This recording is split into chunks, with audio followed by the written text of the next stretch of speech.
open one of these tickets. Probably you can also click on this stats and see what that is all about. Stats gives you an insight of pretty much what are the different statuses in regards to your staff members. What kind of tickets do they have? How many of them have open ones? How many of them have resolved ones, closed ones? It's sort of introspection into what's going on. A neat little feature to provide you with data that you can work with. So you can see that in this particular list, we can see there's the sources of the ticket. Is it phone? Is it WhatsApp? We're talking about channels. You can, an existing customer can just go to the WhatsApp chatbot. You have that activated for your account and send a ticket. They can say, hey, I'm having this problem. So that will automatically come into the system. It will be created as an external ticket. And the distinction between the two is that in the customer online portal and even on those other channels, the customers should be able to find out the statuses of their external tickets. So if they put in the ticket number, they should be able to see what's going on with that ticket. So if you don't want to put your conversation outside,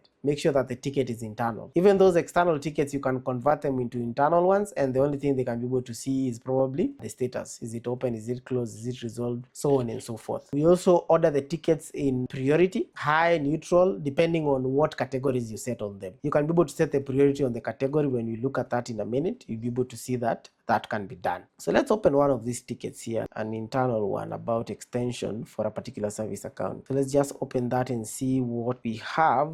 So you can see that there's an assigned person for the ticket. There's a category, and you've got multiple of them. There's a designation, internal or external. There's a priority, neutral. There's a source of the ticket. There's a service account attached to the ticket. There's a title of the ticket. There's a description to the ticket, as well as you can tag members. So once I tag someone here, it's going to send them a notification that they've actually been tagged in the ticket. You can be able to write a comment to this particular ticket. You can have as many as you want. And finally, in the case of this one, you can see there's a job card that was created for this particular ticket. Talking about job card extension, and job cards can be used for different purposes. You can use them for field work. You can use them to assign specific tasks that need to be completed to a specific person. You could go about and open this one, see what the job card is all about. There's an extension job card here. I don't know whether this one was actioned on. Client requesting an extension. He says the router